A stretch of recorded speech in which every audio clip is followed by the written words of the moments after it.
I'll kind of officially kick us off. So this is great. I think I appreciate you guys coming out in the weather and making the trip out here. So usually this room's a little bit more full. These guys are going to attest to it behind us.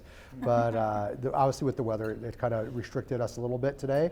But I don't think it has not impeded discussion, so feel free to continue chatting.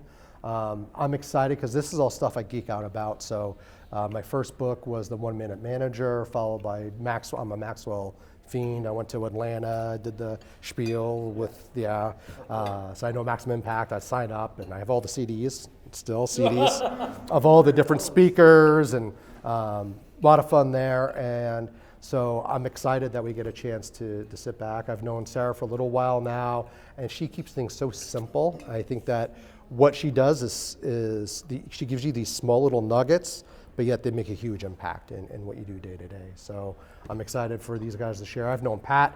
This was interesting. So I was saying, hey, it'd be great if Action Coach, you could bring a client and kind of a test it. Because I think so many people, the idea of coaching, it's a foreign thing. It's something that might be a nice thing to do, but I don't really need it. Or strategic planning sounds like such a daunting thing. I don't know if I need to do that either. And I said, let's bring a client. And so lo and behold. That's fair. So then all of a sudden Pat's name gets thrown to me, and I've known Pat now for a little while. I live in Monticello. He works in Monticello, lives across the lake. To do this one before? Yeah, you were supposed to do it. Yep, the one before. And so this is great that we get a chance to kind of connect around the table. Yeah. So. You're in demand. Yeah, exactly. Yeah, nicely done. It's a hot ticket. So why don't we go through, and just for the benefit of us all, we'll start with Adam, kind of work our way this way, kind of just the elevator pitch, right? So what do you do? How long have you been doing it? And while we're doing this, like favorite movie. I like doing Okay. But my name is Adam Walschlager. I'm a business coach with Action Coach. Probably about 10 years in corporate, doing sales for the most part. Wanted to start my own thing because I was ready to stab myself in the eyes. And it actually came about as an accident. I was in a BNI chapter, and I was doing recruiting at the time, and they said, I said, well, I was leaving that job, and I'm not going to do recruiting anymore. So I'm like, what do I do my 10-minute presentation on? And I'd use LinkedIn a little bit for recruiting. So I said, well, you know what, I'll just teach some basics of LinkedIn, thinking these are basics. And a lot of the people in the group were like, I need to know this. And I was like, may have stumbled upon a gold mine. So I offered to help people, and eventually it turned into let's just do consulting on helping people with their social media presence. And it just kind of kept going from there, website development, things like that. And then I actually started realizing that people, and I don't know who was saying it earlier, about having a hard time writing about themselves. And I went to a conference on copywriting, wanting to be able to help people, and I was shocked at all these really smart, business people in the room, and no one could write about themselves. And I was like, whoa, what? This isn't just me. This is everyone. So I started realizing not only do they not know how to brag or talk about themselves, but they don't really know how to talk about their business. So who are you? What are you about? Why do you do what you do? So just got into that, and eventually turned into consulting businesses kind of across the board. But I didn't like the fact that we didn't have a lasting impact, consistent, whatever. Sure. So that's how I transitioned into coaching. And I wasn't sure if I wanted to do business coaching or more the personal coaching, but I saw the return on investment was different in the business world, a lot better. And I realized if I can help a business owner with their leadership, with their skills, then they're going to be a better leader, build up more leaders and better team members, and just kind of trickles all the way down to the community. So I said, hey, this is great. I can do a little bit of everything. So been with Action Coach for a little over 2 years. Basically what we do is we'll meet with clients, the business owner typically, sometimes the team, for an hourly basis, week after week, same time, same date. And then we do a 90-day strategic planning. And that's actually tomorrow, which is great. So we're doing that. All our clients come. We help them build out their goals, all the activity that's going to go into that for the quarter. And then we take that and we kind of coach on it week after week. We have business 101 education classes for the clients. So we go through sales, marketing, leadership, team, finances, a little bit of everything. I think that's a decent synopsis. And favorite movie? I really like Last Samurai with Tom Cruise. Mm-hmm. That's one I tend to keep going back when I want to just breathe, because he goes from this busy chaotic life living with the samurai, and he finds peace, and in that community. So Great. thanks for having me. Yeah, absolutely. Pat? Just a little bio, is that what you're looking for? Yeah, so, well, started out of college, I started as a newspaper guy, but I took a business law class when I was in college, and I thought, gosh, I'd love that, you know. And so I always wanted to go back to law school, so I was working in a newspaper for about 3-4 years, and I had some of my GI Bill left, so I decided to go back to law school, and I did that, and wound up starting with an insurance defense firm down in Galveston. But always doing labor and employment law, because I worked for Honeywell while I was in school, doing labor, human resource law. And down in Galveston for about 7 years, came back up here, was in a little boutique labor and employment law firm in Minneapolis, and then moved my practice to Monticello with some of the guys out there, and I never looked back. It's been great. I live 4 miles from home now, and been there for 20 years. We started working with Action Coach about 6 years ago, I think now. Maybe even longer. And yeah, maybe even longer. It's been all good stuff. Great. But we'll talk about that more later. My favorite movie, I'm a martial arts fanatic. I'd have to say Bloodsport and The Quest. Nice. Because they both have a Jean-Claude Van Damme. lot of different styles. A lot of different styles. We were just talking about Jean-Claude Van Van Damme Van at the Damme. office before he came Yeah. in. Classic. That's Wow. hilarious. That's amazing. Well, I'm Sarah Cole, and I think really I've done a lot of different things. So I have a degree in horticulture, which has nothing to do with anything. Except I went into that industry and I peaked really fast, and I got to the top of my game at the company I wanted to work at, and then was like, now what? And I ended up going on to be a Starbucks store manager in Chicago on the train line, and doing a lot of different things in that way. But when I came back to the Midwest, because I lived in Portland, Oregon for a while, I had my own startup business that I was starting. I was unemployed and oftentimes homeless during this period. And that business was Weathervane Creamery, which is a Wisconsin-themed deli that was in River Falls, Wisconsin. And in that campaign, it had generated over 70 financial backers. Also, I had a ton of media exposure, and I flew out to Seattle and I pitched to Howard Schultz of Starbucks, and the American Cheese Society also honored my business plan for dairy innovation in retail. And that's where I get all these different biz hacks that I talk about when I meet people. And so what I do with my business is I help lone wolf entrepreneurs and businesses. I'm the doer.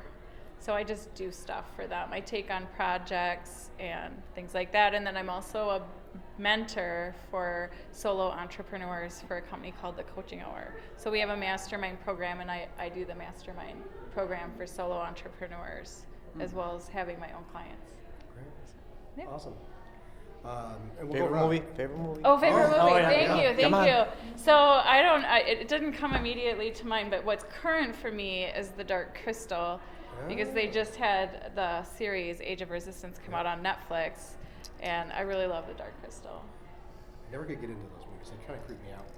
They are creepy. Yeah. I have a dark side. Is there a new one? The Age of Resistance Yep. is new, and it's like a series on Netflix. It's 10 episodes or whatever it is, but it's a prequel to the Dark Crystal. So if you haven't seen it and you like the Dark Crystal, you gotta It's a must watch. get some It's a little weird, Netflix. but it's got I never liked like Fraggle Rock or Yeah. any of that. Yeah. Bread? Yeah, not for me. Coffee? Are you guys good? Thank you. So it is. You know, I was really, because I can eat like all of that. Well, please do. We got another basket over here. So, Rob Stark, Edward Jones. Wealth management is kind of my expertise. I like to focus on small businesses and entrepreneurs. So Clubby really kind of fits that and what I'm trying to grow, how I'm trying to grow my practice. Let's see, what else about me? For me, well, I'll go back to the wealth management piece. So it's funny, we're just focusing on the fact of the matter is with when it comes to investments, you can go anywhere and buy the investments, right? And you, quite frankly, you're gonna get the investments cheaper elsewhere than you do with Jones. But what we really specialize in is the relationship with our clients. So that's where I like to think I make a value proposition they can't refuse. I just love working with people, I love serving, and love understanding exactly how I can be of benefit and value to what they're trying to do for their retirement goals and any other financial goals they may have. So enough about that.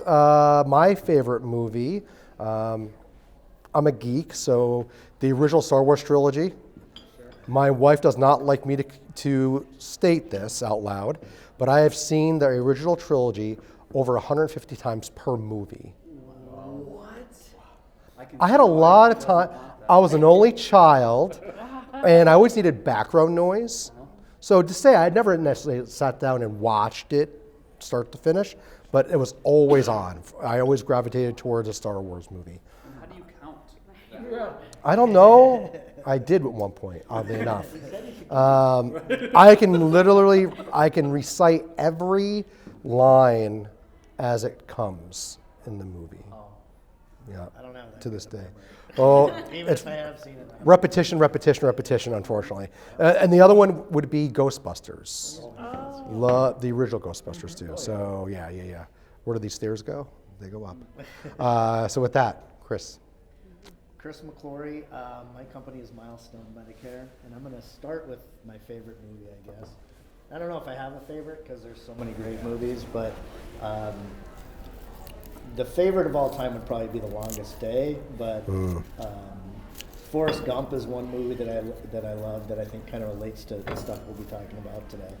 And I think I love that movie so much because he seemed to have so many different lives in that movie, and in so many different ways that his life took him. And I think myself and my wife are both very restless or entrepreneurial, and we tend to change ourselves every 5 or 10 years, and we look for new challenges, new things to keep us engaged, and aren't really afraid to kind of take risks to do that kind of thing.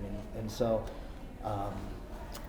with Forrest Gump, he just seemed to have kind of fall into different stages that were just really interesting and really fun. And so where I'm at today, we have one of our companies is Milestone Medicare. We specialize in Medicare insurance, and what we do is we help eligible Minnesotans shop for, find, and enroll in Medicare coverage. And we focus on just Minnesota at this point. But one of the reasons that we got into it is because we are very community involved. We like to help where we can. I'm also a volunteer firefighter and EMT in the town that I live in. And so that was important to us, and we saw a need last year with there was a certain type of Medicare plan that was being taken away from legislation in 2015 that was affecting hundreds of thousands of Minnesotans in particular. And so we saw it as an opportunity to engage in a new adventure, and as well as to help people.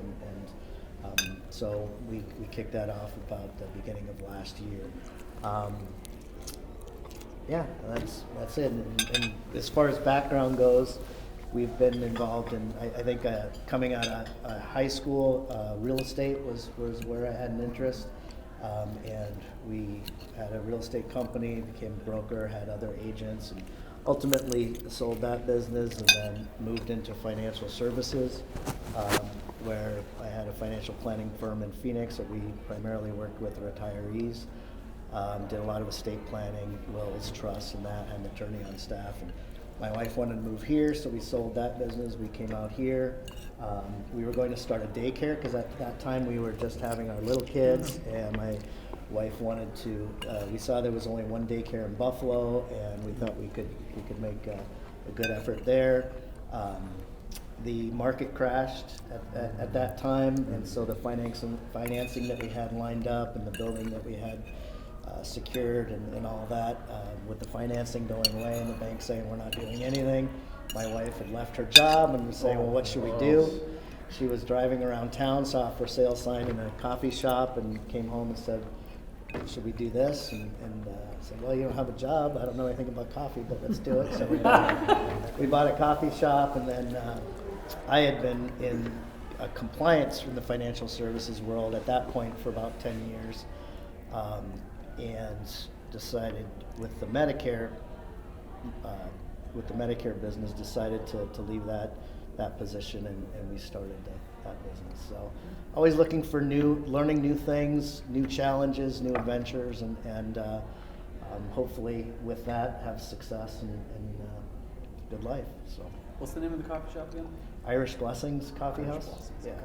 Yeah. Is it right downtown? I haven't visited now. That's in Maple Lake. That Oh, it's business. in Maple Yeah, Lake, so okay. Pretty small. It's right off of 55 and County Road 8.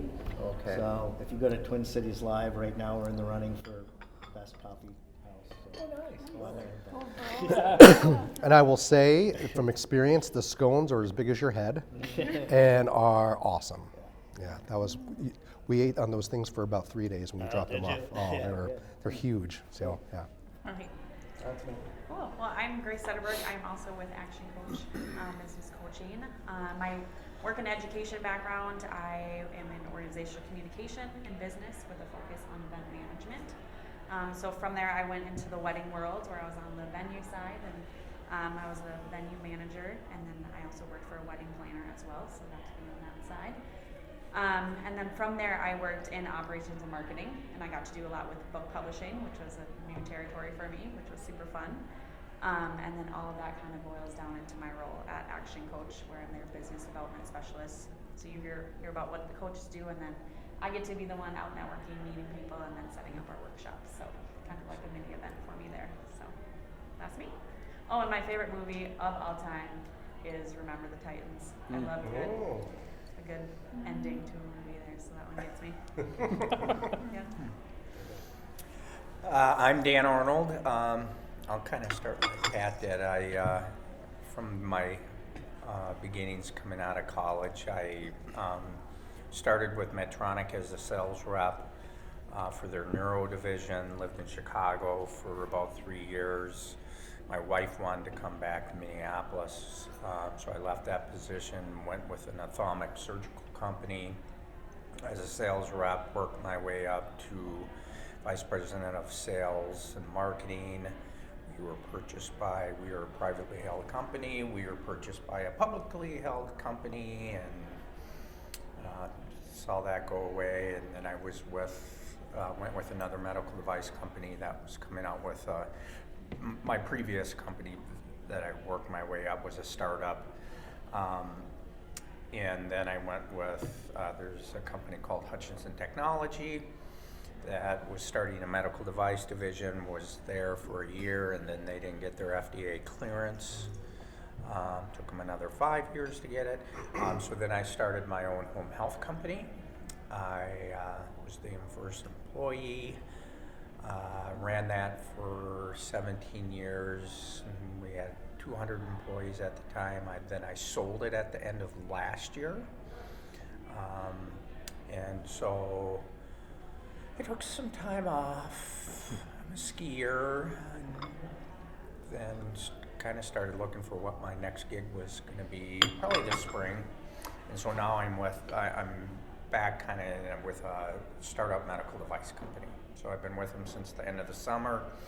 I'm trying to get a product out, a device out to reduce needle sticks and medical waste in healthcare. We're pre-revenue, and trying to, Sarah and I were talking a little bit, get our plan figured out, and thus being the end of the year.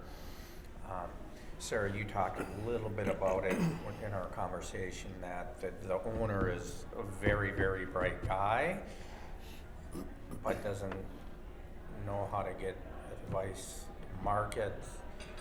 And some of my challenges is getting him to focus on what needs to get done and how we can move forward, because our verticals right now are pharmacies, dentists, and home care, and he can easily get distracted if he reads an article about I don't know, well, shit, we should go. I just read an article on that. Gary, great guy, don't get me wrong, great guy, but he can get, diverted very quickly. So He sees a lot of squirrels. is what he you're saying. sees lots of squirrels, and he knows it. Yep. He knows it. You know, he's been, People are the worst. yeah. They're the I- visionaries. Yeah. They're not the doers. I'm like, what? Yeah, you know, he's a guy that, you know, he's had his FDA clearance for 5 years and hasn't done anything with it, just because he had another project or he invented something else with the military that just took off, you know, and that's run its course.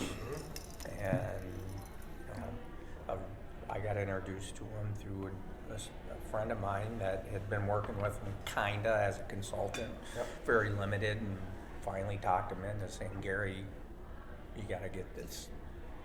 I mean, he's invested tons and tons of money into it. So now it's time to get something out of You it. know, yeah, Right. yeah, Cool. yeah. So it's been good. Yeah. Great. Oh, What kind of I didn't say that. Oh yeah, your That's favorite right. movie. Favorite movie. Forgetting. Well, I'm just gonna say the first thing that popped into my head, because if it comes on, It's always a bad idea. and because I'm really not a big TV watcher, because my wife controls the TV at home, and if it's Housewives or whatever, I'm not gonna watch that shit. So I'll read or do something else. But if Shawshank Redemption comes on, yeah, that's I'll good. sit and watch it. Yeah. Yeah, that's another one's right up there. Yeah. Because to get me to go to a movie is pretty difficult. Yeah. Because if it sucks, I want to leave. But we do watch movies at home every weekend. There you go. And I'm not a big Netflix person either. But you know what? You ever seen Broadchurch? Yeah, I liked that. I really I like those kinds of shows. Yes, I Yeah. like that. Yeah, my wife- husband told me I can't watch any more shows with serial killers. I told my wife the same thing. She's always wondered, like, we'll drive someplace, they'll never find a body out here. Like, Yeah. who thinks that way? My wife thinks that way. But I serial do killer. I do go down that road. I can watch I see Forensic with one eye. Files all day Yeah. long. That stuff, Yeah. the science behind how I- they catch these people is pretty fascinating. I'm sure that's what my wife would say. So I don't know how to segue from that. I know. So that's a tough one. Yeah. Usually I'm pretty smooth. So we'll go into. I think that is a good segue. So you're talking about your current owner, and I relate that a little bit to what you have going on. So when you have that, when do you find that people reach out to you? Where are they in general terms? Where are they at, and how do you provide value out of the gate? They're usually stuck somewhere, right? If they weren't, they probably wouldn't be talking to us. And like I mentioned, it tends to be like I had a girl in my networking group ask, said, "Hey, there's this person I'm friends with, and she's got a startup idea. Can you help her with these things?" And it's like, I mean, I have some thoughts, and sure, I can answer some questions, but ideally, it's a company that they've started up, they've hired a couple of employees, and I don't know if you guys have read the book The E-Myth, but they do a great job of describing how it's, all right, I do everything, and then I hire maybe an office person or a salesperson, and I just tell them to go do their thing, and then I hire the other one, they do their thing, and eventually balls start dropping all over the place because as an individual business owner, you're not going to write a whole bunch of business structures and processes because it's you and you know how to do what you do. So they don't at the beginning, and then they hire a couple people, and now it's busy and hectic, and no one wants to go back and write an employee handbook, right? So it's usually at that point where it's chaotic and they don't know where to start, right? Because it's kind of like a hamster wheel where I've got all these balls in the air. Which one should I start with first? The challenging thing is you need to help them solve their immediate pain, but also start to build the foundation so it's not always just putting out fires, and that's incredibly tricky. But coming back to your question was when they come to us. Yeah. It's at that point. It's usually someone they have 1 or 2 employees. They've had some success, right? They've obviously brought on people. They've got some revenue, but they just hit the lid, right? Their lid, and they don't know what to do. So it's great. What they'll do is they'll come in and meet. Well, it's kind of a process. Typically, they'll come to a workshop or something like that, and they'll just mark down they want to know more, and they'll come in for we call it a free action plan. And it's a 90 minutes where we just kind of whiteboard out some of their biggest problems, see what we can help with them with at that point. Give them some to-dos and some homework, And then, we'll talk about our coaching packages and see if it's a fit, which is great because in the past sales, it's like, hey, I got to meet quotas. I got to get this person sold no matter what.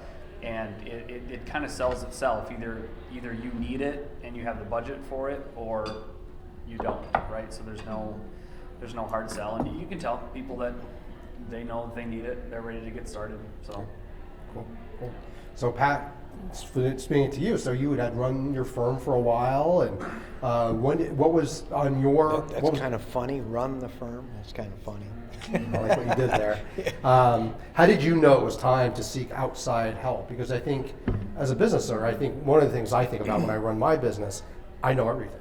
I know but it's how did you get to a point where you realized you don't know everything and having that? Well, in my case, we had. I came and I joined my partner. Well, I started working for my partner, Greg Smith. The name of the first firm is Smith, Paulson, O'Donnell, and Erickson. Greg Smith started the firm in '68 with another guy, and he'd been through a few different partners over the years, had different associates working for him. At the time I joined the firm, it was called Greg Smith and Associates. And he didn't have any business partners at the time. He was running it as a sole proprietorship. And then he had one other associate who was a former prosecutor and was doing criminal defense work, former cop. And there was one other associate working there. But anyway, he told me when I joined up in '99 that he was thinking about having this other guy come on as a partner. So we talked, and in 2000 we started a new firm, the three of us as partners, and there was a couple of associates at the time. One associate, I think, doing family law. But anyway, we set up our plan. We had a memo of we were going to be, we incorporated as a new LLC, professional limited liability company, and we were doing more of an office sharing thing where we were paying ourselves a percentage of what we brought in, right? And then the associates had the same kind of a thing. So we did that, and we'd been doing that for a few years. We moved to a bigger building. Money was tight sometimes, and a lot of times we had to have our checks held, in order to make sure everything got paid with the staff and everything. So anyway, I'm at a chamber deal in Becker, doing, networking, and the program was Action Coach, and they talked about what they did, and I'm sitting there going, my oldest partner, Greg, wants to retire, and then, we had kind of a loose plan written up, where we were going to be paying for, the firm would pay for this much for gas and cars. We never could do any of it. And we didn't have any kind of a succession plan or anything about how this was going to take place. And I thought, we need somebody to come in as a third party and give us direction. How do we do this? We didn't have any idea. We were lawyers, We had a bookkeeper who kind of paid the bills and stuff, but I didn't know the first thing about what was going on, really. I knew that I got my paycheck. I knew that I was bringing in the business, and I was getting paid, and I was making good money. But so we met with at the time. They had a deal where we'll meet with you for an hour. So I met with Tracy and Dave, Ford, and we met with my partners. We decided we'd hire them, and we started working with them, and it was probably the best thing we ever did. We changed our the whole way we did business. And for me, we all went on salary. I took a big pay cut for a couple of years. I cut my salary in half because I was a big producer, and my other partner was not a real big producer. Greg was in the middle, and but I did it anyway, and I'm glad I did now because it was a good deal. But in any case, fast forwarding, we learned a lot about business. We learned a lot about business systems. We learned a lot about watching our numbers and what we had to do to tweak things. And we've stayed with them because every year we go to they have a big conference where we learn more. We recently switched from Dave, who's been our coach for like 5 years, to Tracy, his wife. And she's much more numbers and systems and all that. And my partner, Jake, my younger partner, Jake, by the way, the story goes that now Greg is retired, completely bought out, Jerry's completely retired and completely bought out. And it's just me and Jake, the partners, and we have 7 attorneys now. We have, 5 associates, which is a nice balance, And Jake has really taken to all the numbers and everything. He knows so much about systems and all this. He's just turned 40. He knows more about business than any lawyers I think I've ever met, because of this training he's had since he came on board with us. And that the firm is now a gold mine, and it'll continue to be that because he knows how to run it. We know how to watch it. We know how to, and we're bringing in more systems. We sent one of our staff to become a paralegal because we already had some, but we invest in people. We've got another one we're looking to invest in to do more of the office managing. But we still stay with Action Coach because we keep getting more good ideas, And they keep us focused. We meet every week. We go through the numbers. We go through the marketing, the branding, all that stuff that you need to do. And as a small business, you're so busy just trying to be a lawyer. I don't have time to run a business until I learned that you have to spend time on the business too, but it all works out. It's been a real good match for us. Right. Just out of my curiosity, what's your succession plan with the firm? Well, it's just ideal. Like last year, I started taking off 1 day a month. Or 1 day a week. I was gonna say So a month. No, a week. Yeah. So every other Friday, every other Monday. Really So I'm working smart. 2 4-day weekends, or having 2 4-day weekends a month. And I told them I was going to, retire when I got to be 66. But we've been talking about it more, and I said, hey, I like this so much. I told them I'm going to cut my salary by a day, and next year I'm taking off every Friday and every Monday.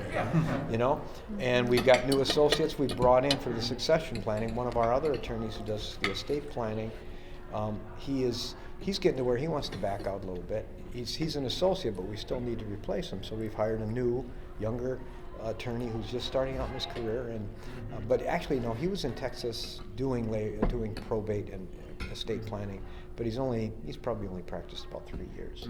And great guy, young and smart, and I've got him doing a lot of my labor stuff and document stuff and transition. But anyway, he's transitioning into that, and we hired another associate who's doing more of the civil litigation stuff that I do. And so between the two of them, I can go down to 3 days a week, delegate the work, oversee it, train these new guys in, and the firm keeps going. We've been in business now 50 years, and there's no reason we couldn't go another 50 years because we keep growing. So how many people does it take to do your job?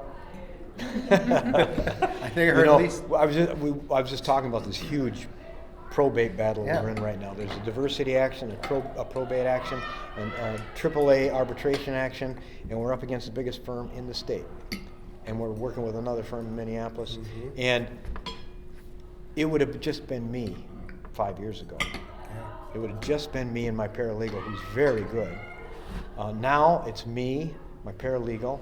I've got 2 associates doing other tasks, and I've got my partner Jake working on it as well. So there's 4 of us working on the case, and we're partnered with another firm, a Minneapolis firm, that's doing the arbitration. So anyhow, we have strength. We have strength in numbers, and so I can delegate work, I can oversee, and that's what I should be doing at this point in my career. Absolutely. Is overseeing and mentoring, not working in the business every day and being stressed out and in demand, because I'm in demand, which is great, but I can get a lot of business in the door now and give it to the other attorneys who are very competent, and I bill my clients a lot less money. Associates and paralegals don't charge what I do, they're about half of me. Yep. And with my direction, it saves my clients money. So That's great. It's good. Cool. Yeah. So Sarah, you come in and you hear about how busy people are and delegating. They took So us over. why don't you explain some of the biz hacks that I've come to know and love that you do? A few biz hacks. So, first of all, what a biz hack is a free tip or cheap trick that makes you look like a pro.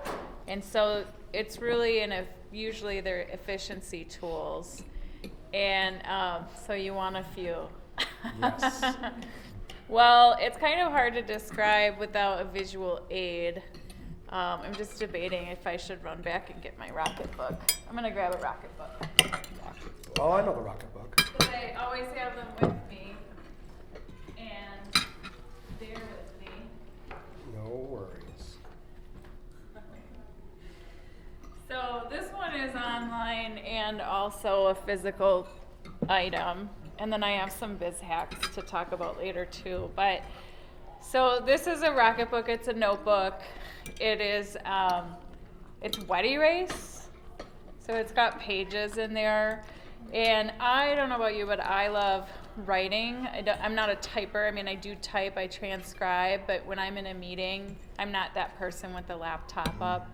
So with the Rocket book, I can I can write my notes down, and then it has the ability with the app that comes with it to then take a picture of my notes, convert it to PDF, and files it immediately into my Google Drive in the right folder. And so that way, I used to have multiple notebooks, one for each client, and now I just have one notebook, and it goes to that client's file, and then I organize it by month and things like that. So Did you create that, or is that something? no, it was actually a Kickstarter project, and then it's available on Amazon, and last month I saw it in Walmart. So, and it's relatively inexpensive, probably for this one. It was maybe $30 for it. And then it has a pen that you can, it is a certain brand and type of pen. However, you can get it at any Office Max.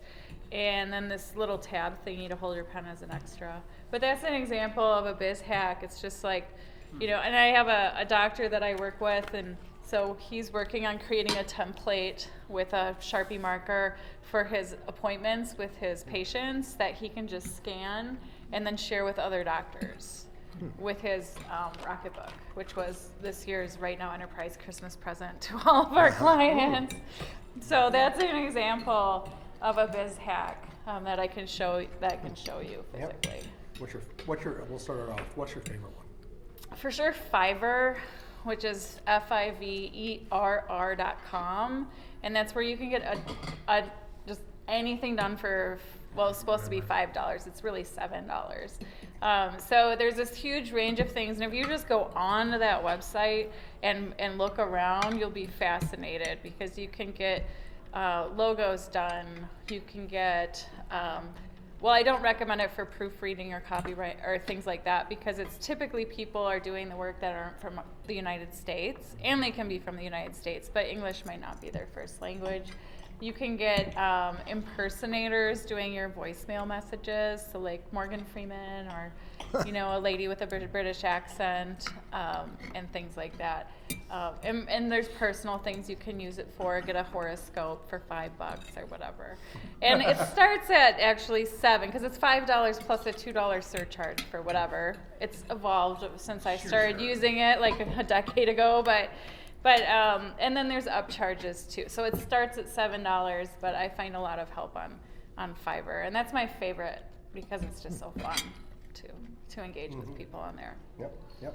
I use Photo Feeler, Yes. which anybody who has a picture, depending on whatever purpose it is, you can speak to it much better than I can. But Oh, well, Photo Feeler. So I was relieved after I used it. Good. I want to hear it. So I'll set it up, and then you can say what your results were. I don't know the results, but photofeeler.com is where you can put your photo, so your professional profile picture, like for LinkedIn, or you can also use it for dating. You can also use it for social media, like your Facebook profile picture. So you upload it on there, and then people judge you and rate you.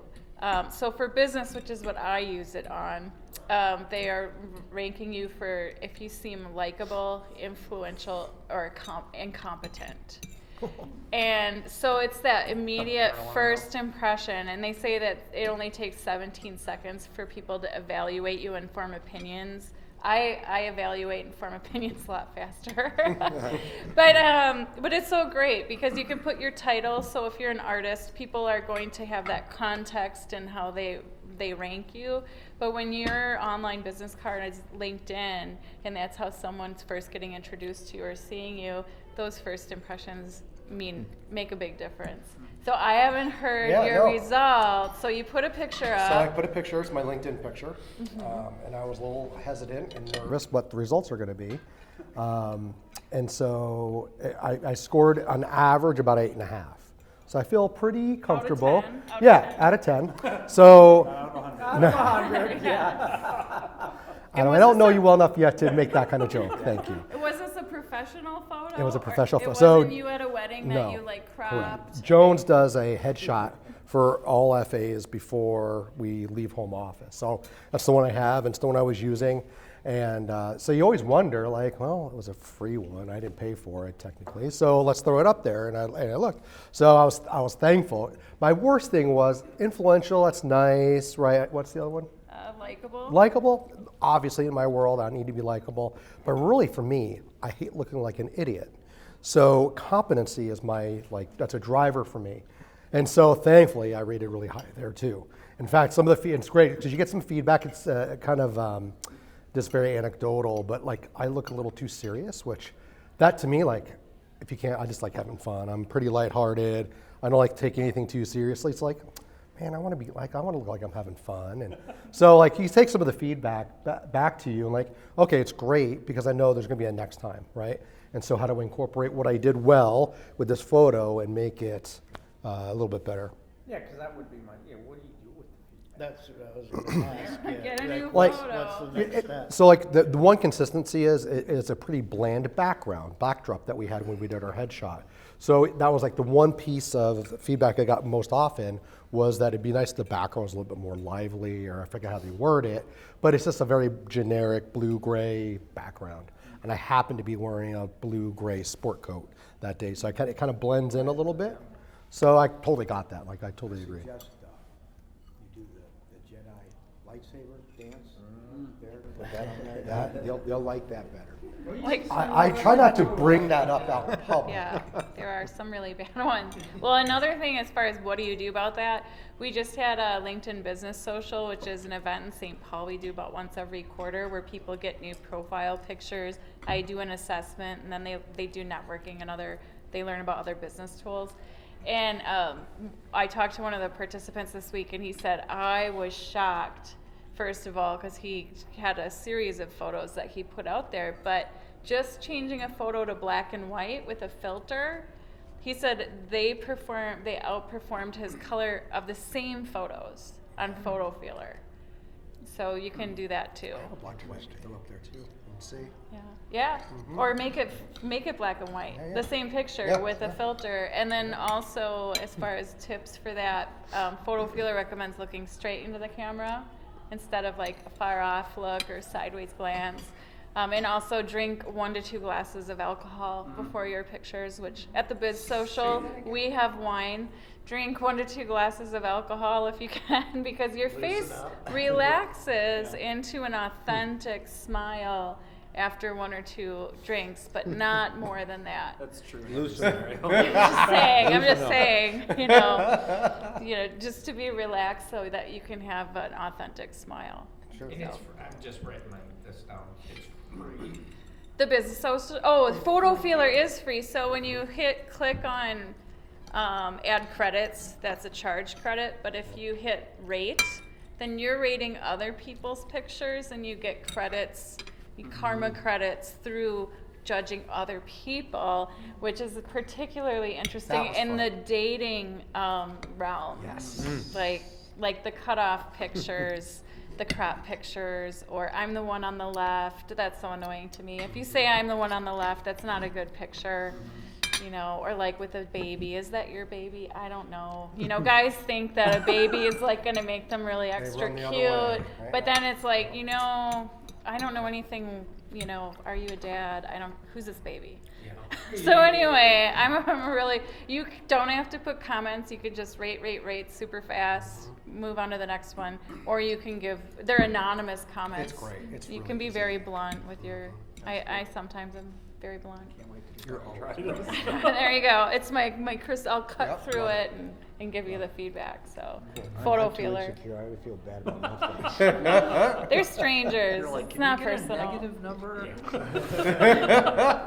Pretty much. So Adam, for you, what does a successful company look like to you, or a successful outcome look like for you? Well, you know, I had a client that I was consulting for about a year, and it was just kind of learning, right, on the fly. And one question I never asked him was, why does he want to go where he wants to go? And when I joined Action Coach, we were moving him over to a client of ours, and that's what Dave asked him. He had a $5 million business, and his goal was, and he insisted he wanted to make it a $10 million business. And I never thought to ask why. I said, okay, cool, let's start working at that. But Dave said, why do you want to do that? He's just like, I have no idea. And, you know, he would probe a little bit more, and it was like, it eventually got to be legacy. You know, I want to leave a legacy, and he didn't know what that meant, so we kind of keep drilling down. And it clicked then that people are very unlikely to get to their goal if they don't really know why, right? That whole start with why book, because people do buy why you do what you do and not that thing. So I would say for a successful business, it has to be one, and our definition of a successful business is one that works without you, right? So Pat did a good job of describing, hey, I can start to take 1 day, 2 day. I mean, ideally, you'd want to be able to take 6 months off, and the thing would run. I mean, you still always have to have a pulse on the business, have a dashboard, a scorecard that you can look in on, you know, from the beach or wherever you are, Punta Cana, for example. But that's kind of the goal that you want to get to. If you still want to work in the business, awesome, by all means. Don't cause problems and, you know, that sort of thing. But that would be my definition of the successful business. You know, how large they grow it, how many employees, how much money they make. That's kind of up to them where they want to go.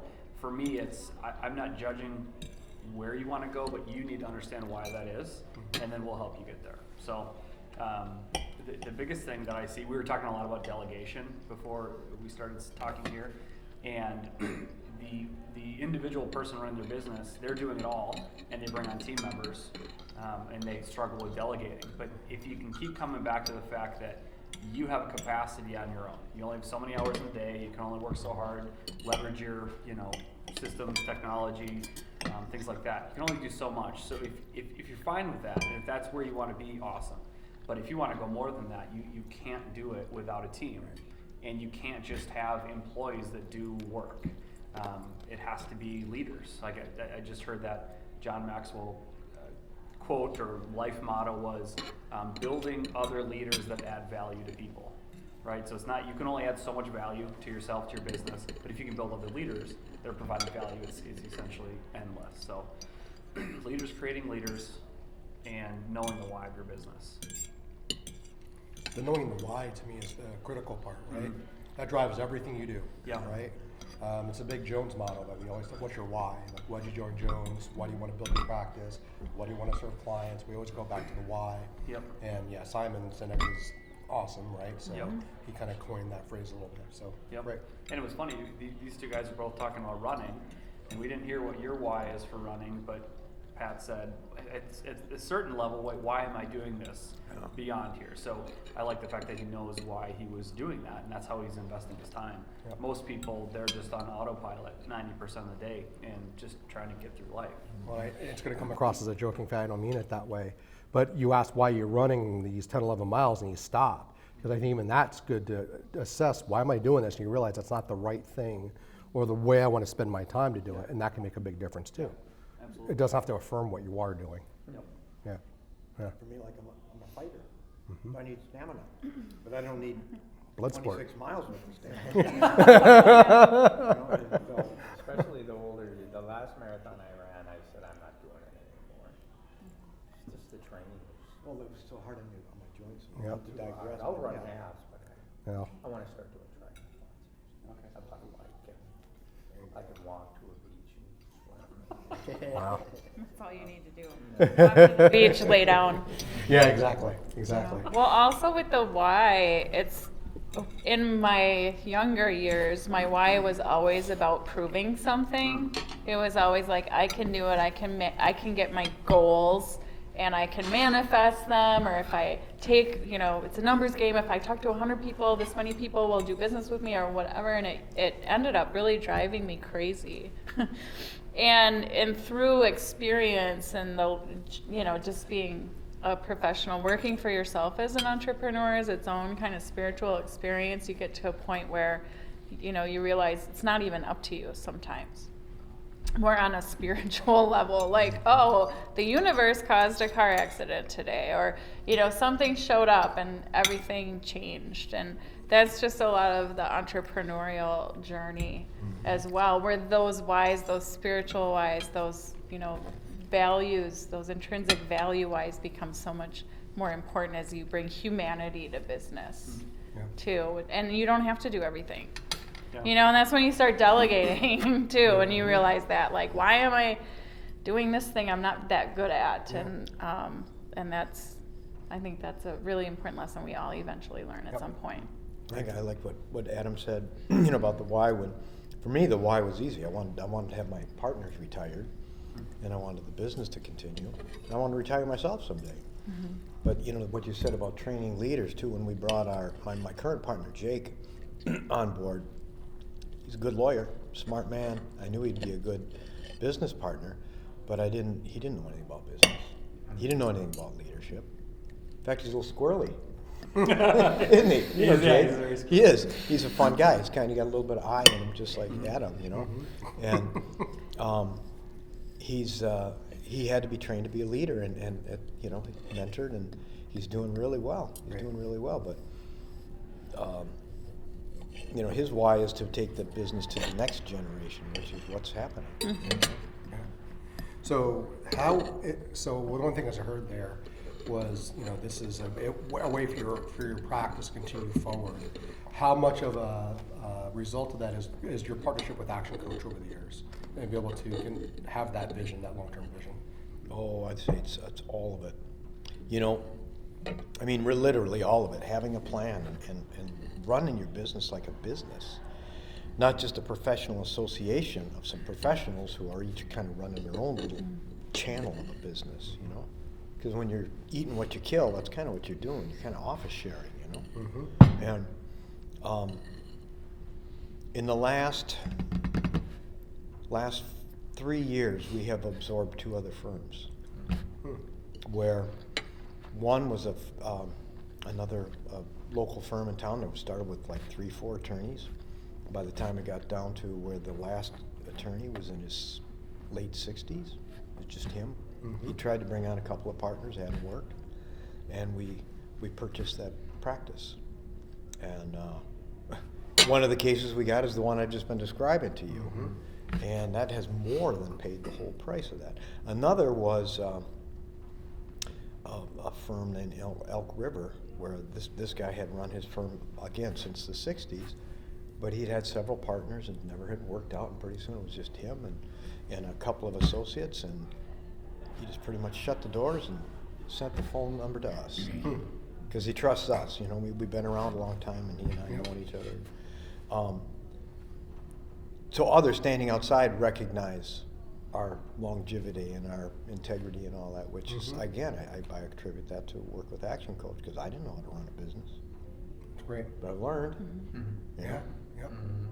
So from sticking with that a little bit, so how does coaching become so essential for you guys in the way HR, finance, logistics would be for a standard organization? For a what organization? For a standard organization, they have the different departments that are essentials to the business. It's a lot, because things come up. I've been doing labor and employment law for 30 years, right?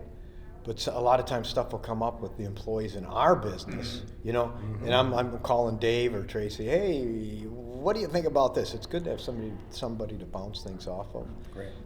And the same thing with when anything comes up in the business, we call and get their input.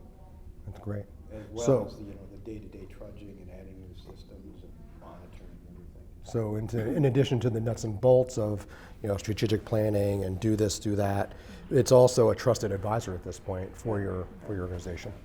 Great. Well, if I can add to that, it's always good to have a third party come in to assess what you're doing. I have a client that came to me because they thought their problem was bad online reviews. Like, how do we get rid of these reviews, right? And it's like, they thought it was a online social media issue. And it's like, well, when we look into this, it's really an internal company culture issue. And they would never have figured that out, or it may have taken them longer to figure out what the true issue was to look at. So now I work with them on their company culture. And we are creating something around the company transparency and their guiding principles, and having everyone contribute to that. And it's a lot of fun, and but yeah, having a third party come in to look and do an assessment, it's relatively easy for people like us to take a look at something and really narrow in on what's really going on. And when you're in the thick of it on a daily basis, you're just focusing on what's in front of you You don't instead see of the big picture. Yeah. You don't see what's happening in your culture.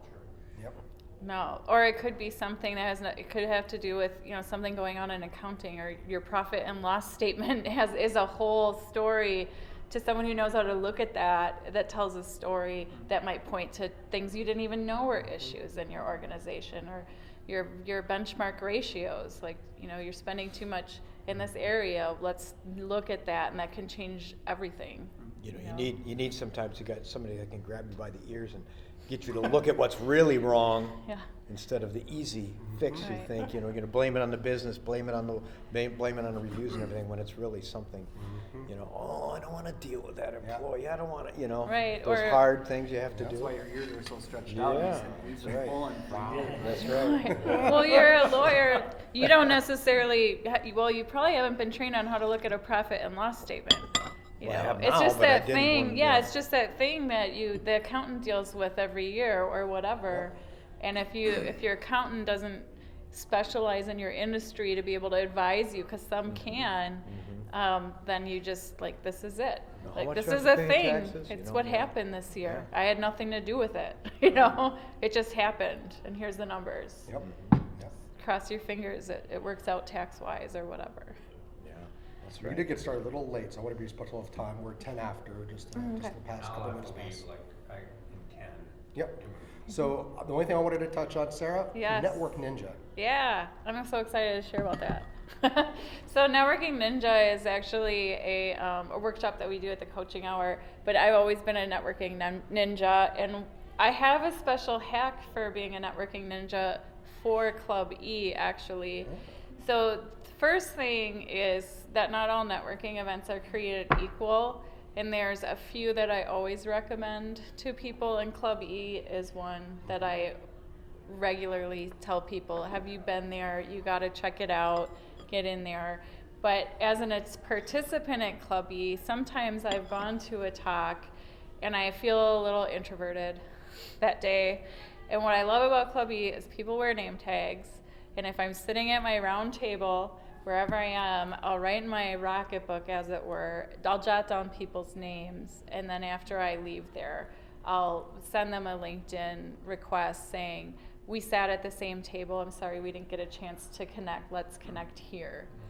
So even for introverts, there's a way to do networking. That's my little hack for that. But really, the most important thing about networking isn't that you're going to people, is that they're actually coming to you.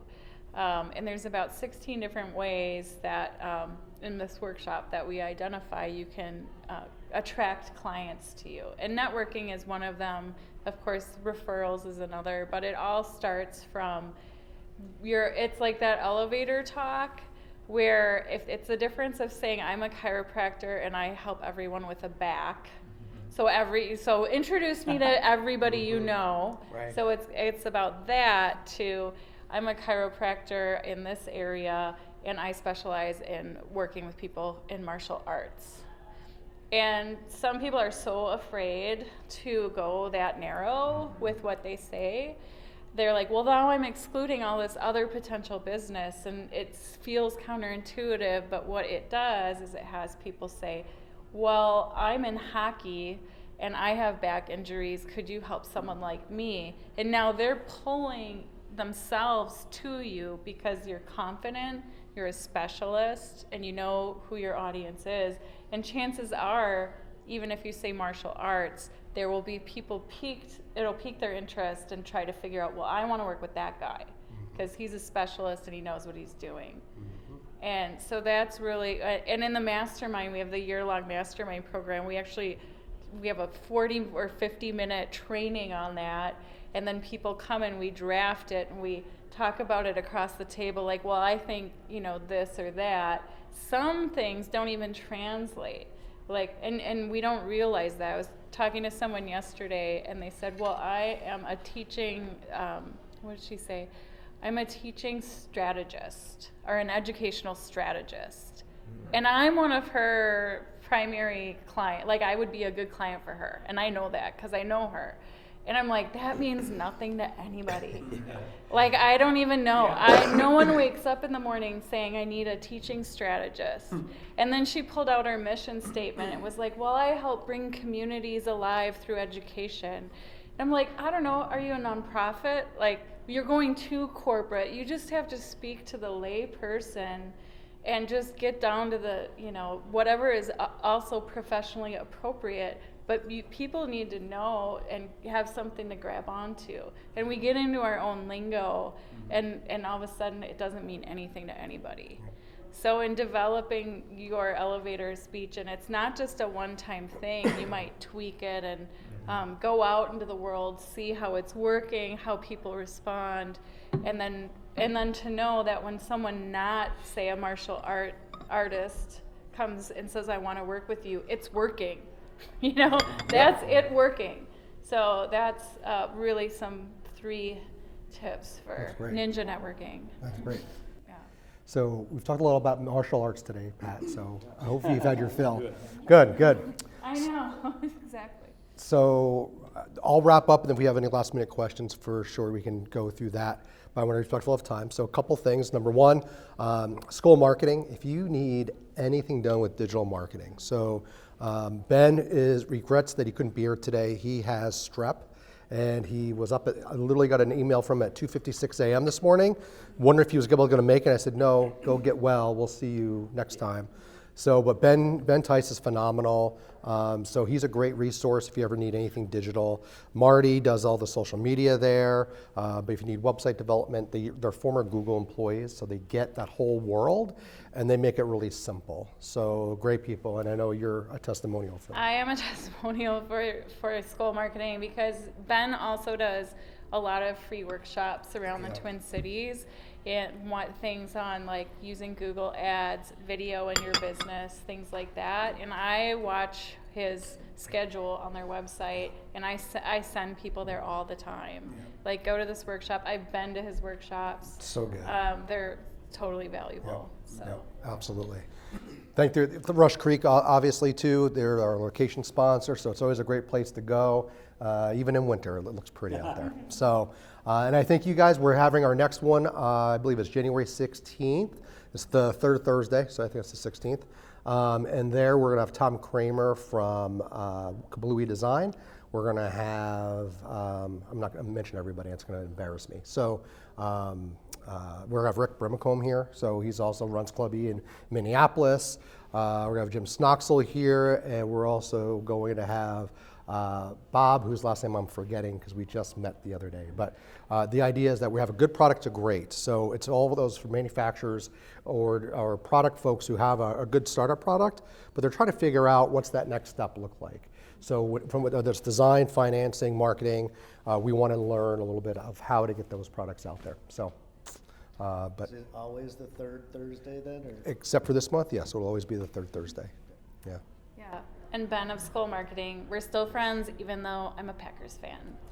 That's my resistance to working with them. Packer, the skull part of it. And everything on them. See? Everything about them's purple. It is. Oh, his car is His purple. car's purple. You know when he's around. His you high see top car. shoes are just bad looking purple. He gets his whole work uniform from the NFL store. I mean, he's always wearing Viking stuff. He's over the It's easy for him to dress on a daily basis. He knows how to brand, right? So if you think of, purple and yellow around here, you think of the Vikings, but secondly, you're going to think about school marketing, generally speaking. It's So, true. yeah. It's true. So no, thanks for enduring the weather with us today. Thank you, yeah. Yep, I appreciate you guys. o'clock, Thanks. so- Yeah. Thank